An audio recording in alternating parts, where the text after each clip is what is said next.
The importance of starting this book by taking us all the way back.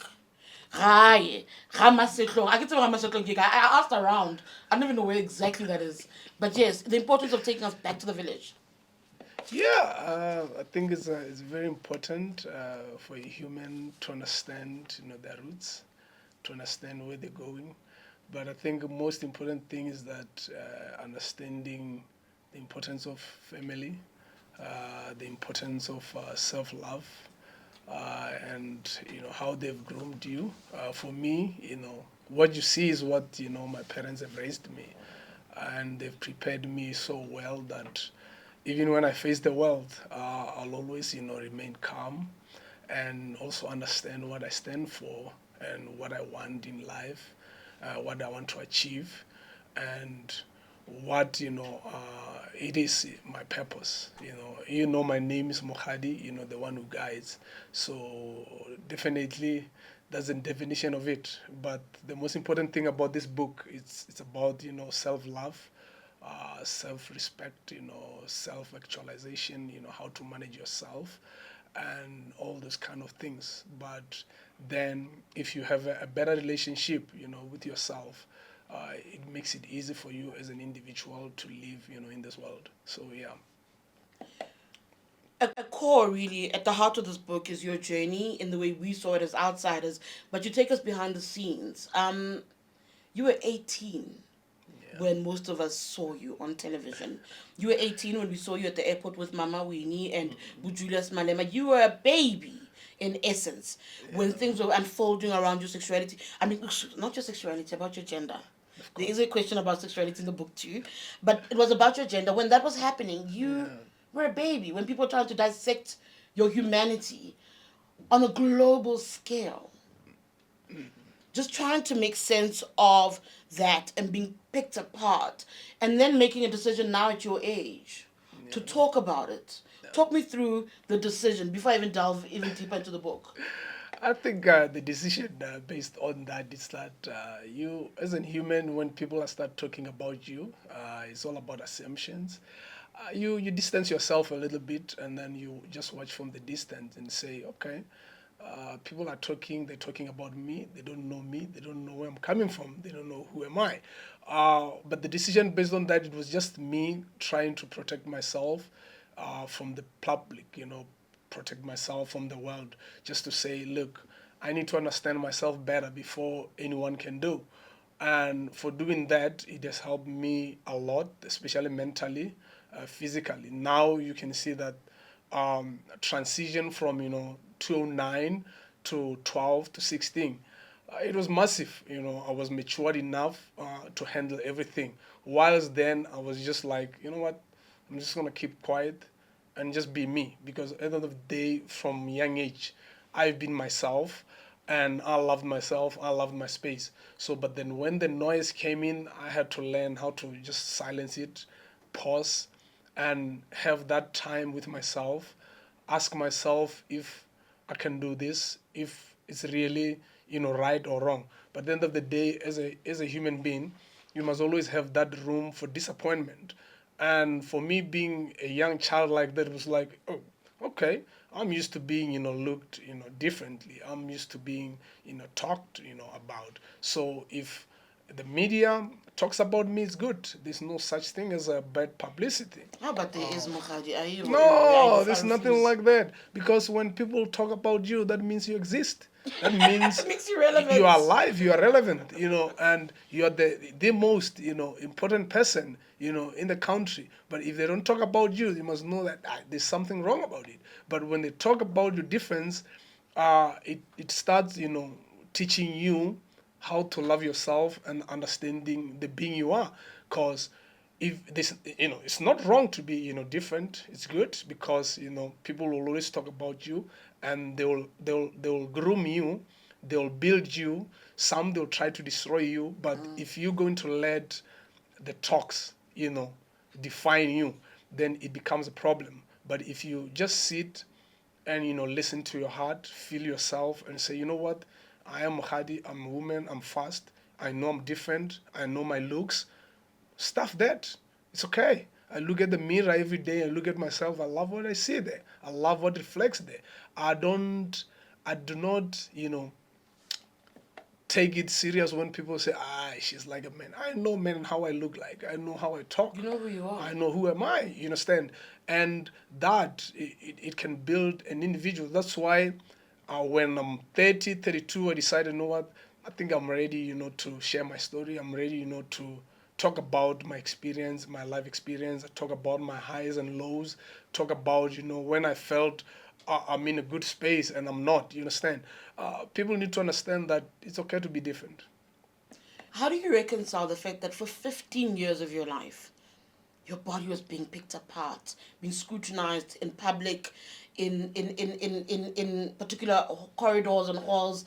When you are stepping on the field, Yeah. track, there are murmurs, and it's about again what you Mm, look like. And you're a person who's confident. of You course. grew up in a family, Daddy's girl. You grew up in a family where you really owned your space, in a village where you owned your Yeah. space, and then you come out into the world, and then here's a thing that's happened, and didn't happen during that period. Yeah. It continued for well over 15 years of your life.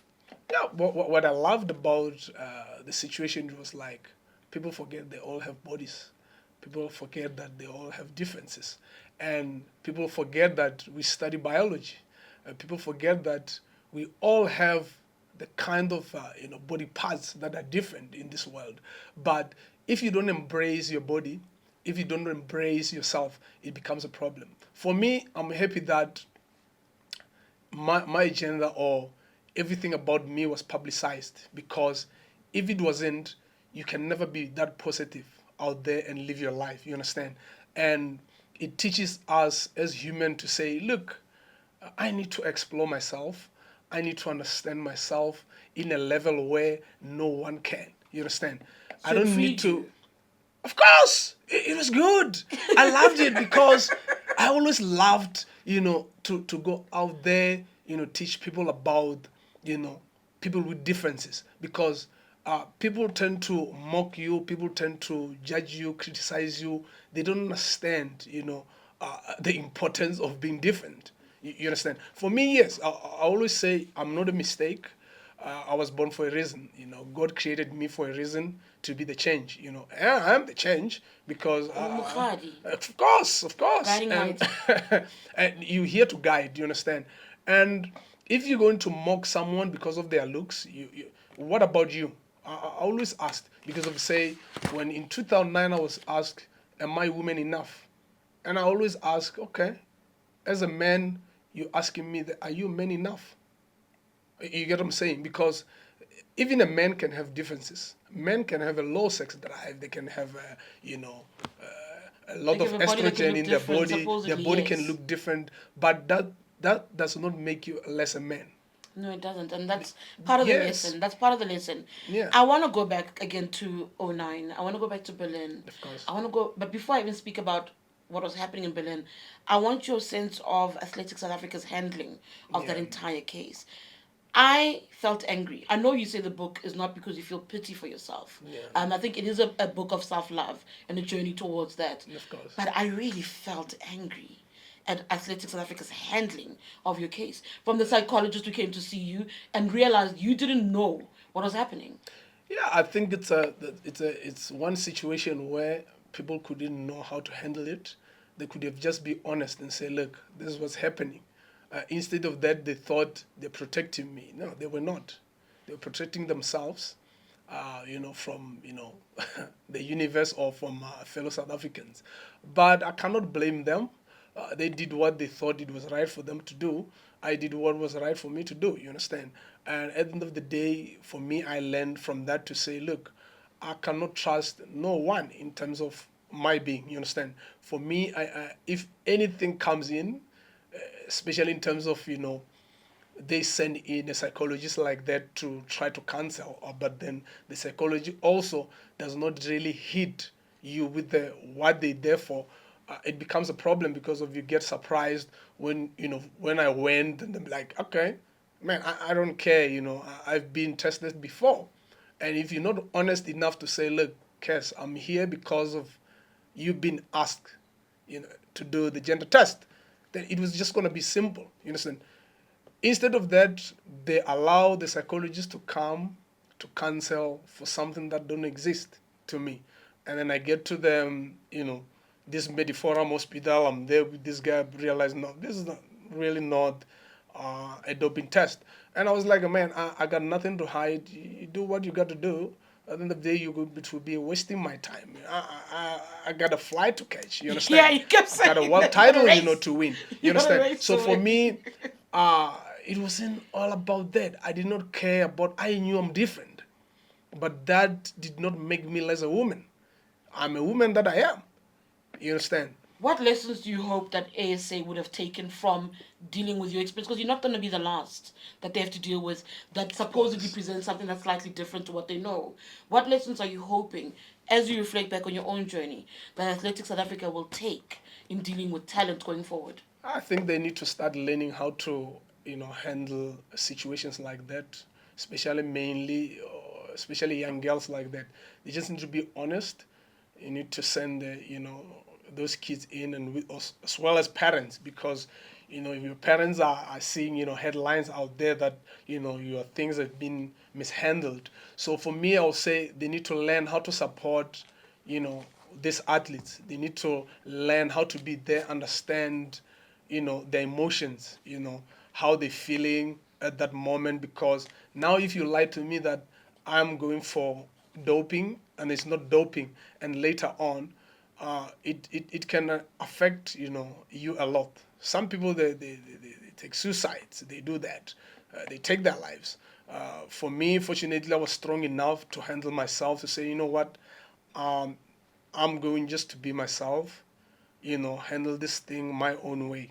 But for a young girl who's coming from a rural area, then face that, these authorities needs to learn how to just sit down with the kids, explain them the situation, that look, this is what's happening. We feel like this is the route that we need to take. But first, they need to go through it with the parents, say, look, this is the situation that we're facing. We feel like this is where it's going, you understand? And the kid will understand, say, if I do the test or not. And then you can eliminate yourself from such by just walking away than, getting into deep, gender test like that. If you knew then, just before Berlin, before all of that, Of course. what you knew after, would you have continued? Would you have withdrawn? Would you have spared yourself everything that's happened to you during that period? I could have walked away. I didn't need to prove to no one that I'm a woman. If it was the case that, you know what, I don't belong here, why must I force myself into a space that I don't belong? You understand? I was just gonna walk away. I don't. Would you have walked away, Yeah, Mahadi? I could have walked away, definitely, because if I knew it was a gender test, why must I go out there and do the gender test? If I want to do the gender test, I would do it on my own, willingly, not trying to prove anything to anyone. You understand? So that's what I'm saying. When you're doing counseling like that, advise these kids to say you have a choice. Not saying no, if you don't do it, you're not gonna run. You get what I'm saying? That's lifetime work. Yeah. You put them in an So awkward yeah, position, yeah. yeah. And your feelings about IAAF, especially now, because your fight with Yeah. the IAAF is far from over. How do you feel about them and their handling of the entire matter? No, I think they're racial. This is a racial issue. It's discriminatory, and if you look at it, it pisses me off because looking into a situation like that, why regulate women's sport if women's sport is very dearly to you or is very important? And on top of it, you say you're there to protect women. Which women you're talking about? Because if we're talking about women's sports, it includes everyone. Because as much as the title says World Athletics, it should be for all. You understand? And then you look at it, it only affects Asians and Africans. It only affects only brown skill colored people. You understand? So if you look at it, it will be saying, look, this is a one-sided story. Just because we are dominant, it's a problem. But if you look at the men's sport, men can have their own differences, but they're phenomenal, they're supernatural, they're something Oh, out they're of this world. gifted. They are Yeah. gifted. But if a woman genetically is gifted, it's a problem. So it raises a lot of question in terms of the research that they say they've done and all those things. No, the research that they've done is based on only African women and Asian women. That's all. I'm going to come back to the IAAF because we must speak about what happens now going forward. Yeah. But talk to me about when the reports again of your gender tests Yeah. from the IAAF found their way course. through, I think, Australian media. Yeah, yeah. Do you remember where you were at that moment when you found out?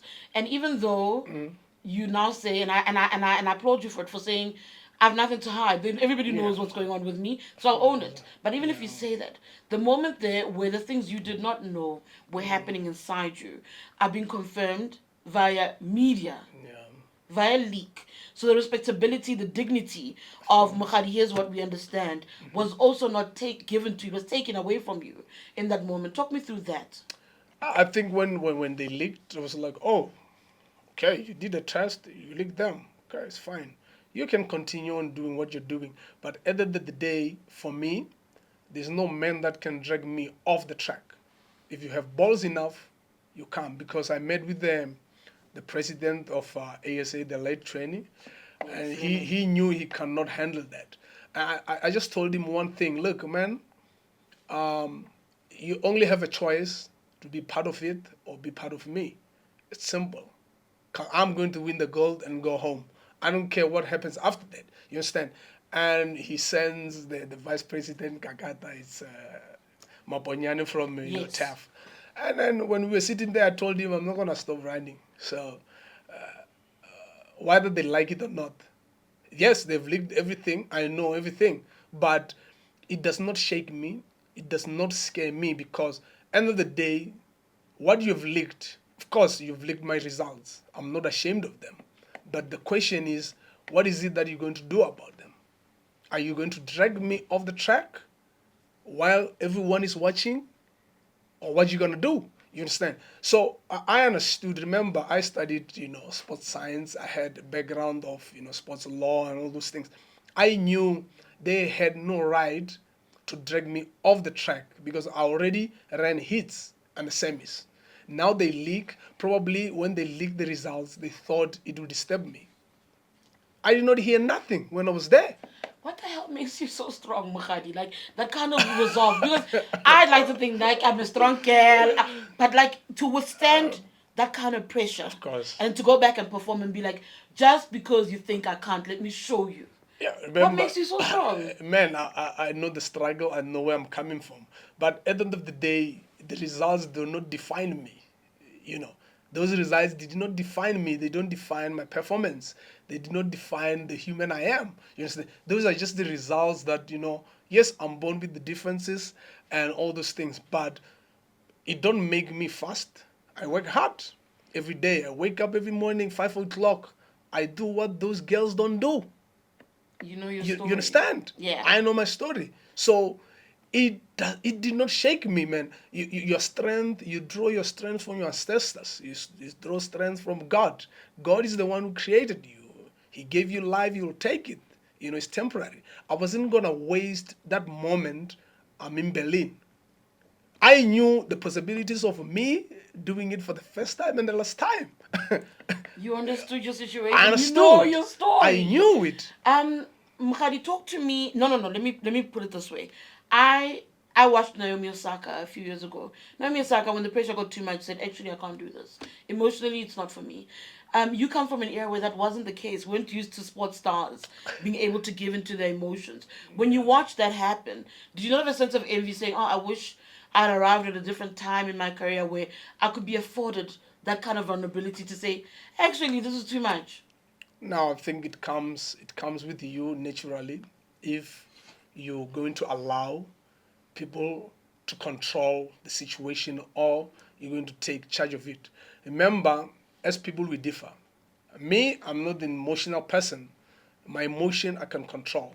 I learned how to mute my emotions. Yeah, it's okay to say to be vulnerable. It's okay to say, yo, here I can't take it. But me, I am not that individual who's going to allow bullies to come and bully me.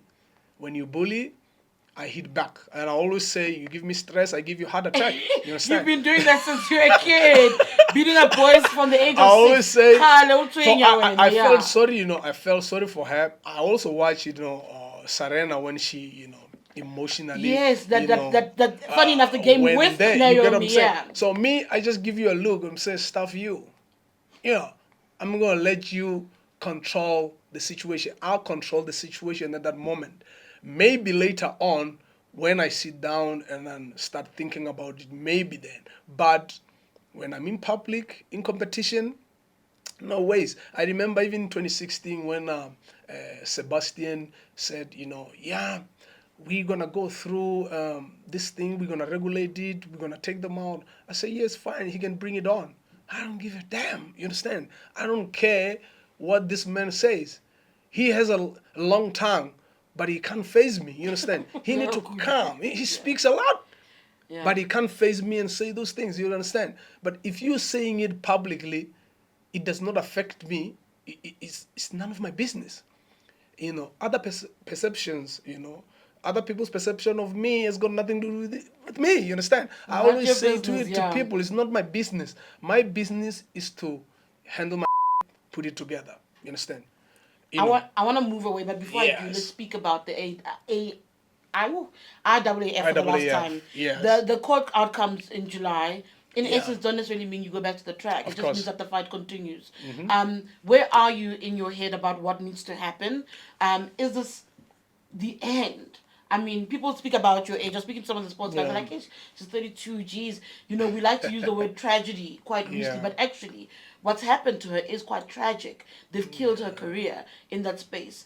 Just your thoughts around that. No, I think you look at my age, of course. Anyway, I was nearing my end of the career, so I've achieved everything I've ever wanted to achieve. So for me, I cannot say it's a tragedy. No, no, it's maturity at its best. You understand? I grew up, I learned, I knew that I'm gonna be fighting for the rest of my life. Now I think the most important thing about this case is that doing what's right. I always fight, for diverse and inclusivity. So for me, I'm fighting for the next, upcoming generation. I'm paving up the way. I mean, I've achieved everything. You look at my cabinet. It's only goals. You stand. Medals on medals on I've medals. achieved that through the hardships, the odds. You may call it stumbling blocks. I jumped over them. You understand? So, but the case, it's good. It's a positive, outcome when they say they look at, human rights first before they can rule anything, which is very important. And this is an ongoing, case where we don't really care about if the Swiss, fight back. At the end of the day, when they fight, we fight back. We will fight till we get what's right. At the end of the day, we want, IAAF and the Swiss to respect athletes, to respect the human rights. We want each and every girl, when they walk in the field of sports, they say, you know what, my rights are being taken, care of. You understand? Not to say they just treat you like an animal or anything. So, but it's an ongoing case. As much as I say, we're still gonna fight. We're still gonna go back to the court of arbitration and everything. So yeah. I do want to wrap up, but the thing about your book is there's so many nice things to pick at. You speak about your parents. Yeah. I love when you write about your parents. Yeah. The love you have for your mother. I said earlier you're a daddy's girl, but also you speak about how invasive we were as members of the media and trying to get what is Costa feeling. What, because I have memories of when you came back, Yeah. and I remember being in the newsroom. I don't remember which one. I've been in so many. In one where they're like, can somebody go to Pretoria and see if she's back on the track training? Try and find Cass, like get her to say something. That's how badly we wanted to hear from you. But you speak so much about how all of these things affect the parents. Earlier you spoke about how Athletics SA and any athletics body, I imagine, must consider the parents who see headlines when these things are unfolding. Just your reflections on the impact on your family of your journey. No, it was tough, to be honest, because now they are the parents. They're worried about their young girl. Like they ask me, "Are you fine?" I'm saying, "I'm fine." Yeah, but they could see, nah, it's she's not really the person that, Bolela you maka, know. is this when you say Yeah, you're o good bolela when you're not maaka. It's good? like o sharp o kry-a ke sharp, but ba bona gore mo is darkness, you understand. But at the end of the day, what I will say is that I appreciate, you know, what they've done for me. They allowed me to be in my own space because happiness come first, and they gave me that support that I needed. I just told them, like, guys, if you just step away a little bit, allow me to handle this on my own, because I don't want anyone to distract me. At the end of the day, I know that it's hard for you. It's hard for you to see me, you know, on newspaper every day, these headlines on TV and stuff like that. But at the end of the day, you need to consider my feelings. If I don't want anyone, I don't want the angles, I don't want anyone near me, I'm fine. Space. Believe it if I'm saying I'm fine. But it affected them a lot. But when they saw me coming okay, engaging with them, you know, coming home, you know, doing everything with them, the activities, they were like, oh, maybe she's fine. Maybe she's fine. But yeah, but like I said, I appreciate, you know, what they've done for me, the support that they've gave me, you know, allowing me just to be me. For me, I think that's the moments that I can cherish for the rest of my life, not interfering in anything. Yeah. It is Pride Month. I love the fact that this is actually happening during Pride Month. Your book takes us into your relationship with Violet. Like, it's a Of beautiful course. thing where Yeah. here you are saying to us, this is my best friend. This is where I'm at. Just the thoughts around the importance of owning that space. At that point when your relationship was forming, there were murmurs, there were questions. It affected some relationships that you had with some of your coaches and some of the people you're working with. But ultimately, though, the importance of not only am I going to tell you about my journey as an athlete, but I want you to also find this vulnerable part of me, where also you're a mother of two beautiful little girls. No, I think as individuals, we always in the sometimes wrong cycles. People tend to think they own your space. They tend to forget that there is professionalism. As you mentioned, you know, coaches and athletes and stuff like that. They wanna, you know, take charge of your life, and they don't realize that you only met because of work. You only met because of you're an athlete and a coach. You understand? And me and Violet, our relationship is one of those things that I always mention, that if you know the movie of love and basketball, yeah, it's like that. Is that your You I love can't. it. You can't Ooh, come that's between. romance. You Yeah, you can't come can't get in there. between the Yeah. two. They've tried. You know, I had to end relationships. You know, with the best coaches, and be like, my man, here I'm here to run, Till the cows and come. then that's This is all. it. Oh well. So if The you're gonna relationship till the come cows, and, cows you come. know, try to tell me how to live my life, it, it's going to be a problem. If my parents don't tell me to do that, who are you to tell me to do that? You understand? I respect you. I come, I pitch for training. So why are you coming in between? You wanna cut my ladder? And how is parenting for you guys? Parenting is beautiful, man. It's I like something. Pishi. No, why must it? Because Why, kids are why it's such a exhausting. lot? Hey, let's That's not lot. lie. Boy, The energy they need. parenting is not. Why? Because of you get yourself there. You can never be a good parent if you say I'm ready to be. You are learning every day. Those kids, they make you a good parent because they make you learn each and every day. You know, you learn every day.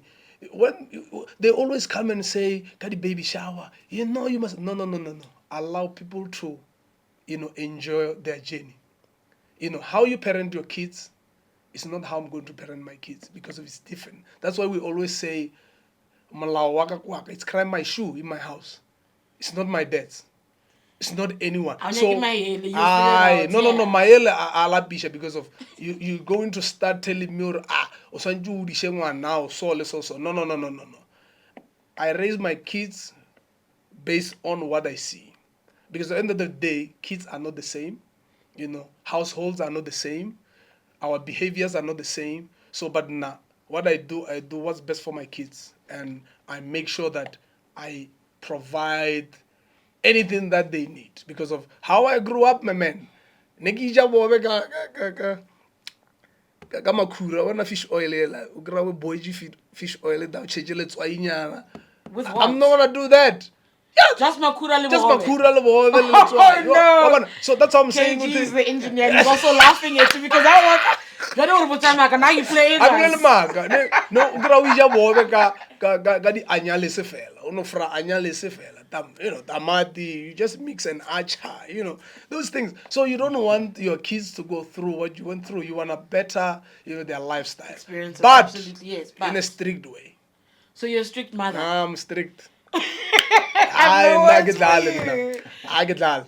I have no words for you. Hey. I actually wanted to wrap up with that question, but there's one more thing. Last question. In your book, and I actually was fascinated. You wrote about the You magazine. Yes. And I love because you know what? The I hated that spirals, magazine. the manicure, I hated the pedicure, cover. I was like, high heels. what are they doing to her? No. And what I didn't know is the way you wrote about it. You were having a fun Yeah, experience. I was like, having fun. I was having fun. It's like here, man. I'm in the podcast, having the best time of my life. Let me tell you something about the You magazine. And surprisingly, I had an interview with them the other day. I was like, you see, the difference between the 18-year-old caster and the 32-year-old caster. They can't run put my you now in show. anything. No. I run my show. Yeah. You see, now I'm not doing it for the Benjamins, money, and that, and having fun. Now I'm doing it to educate people about self-love, them appreciating themselves and stuff like that. Then it was about the Benjamins. They say the motivation behind the new magazine, it was money. They say, okay, money. I say, what does it comes with? They say, dresses, this colorful, clothing. I said, no, it's fine because I'm with Violet. Let me have this experience with her. And guess what? That was the best moment. I enjoyed that. I couldn't believe that I chapter. enjoyed that because, what? I'm there looking I on was myself. so angry. Eyelashes, I'm there with the makeup. I'm like, is that me? Lip gloss. I'm like, woo! Oh, I can be sissy if I want.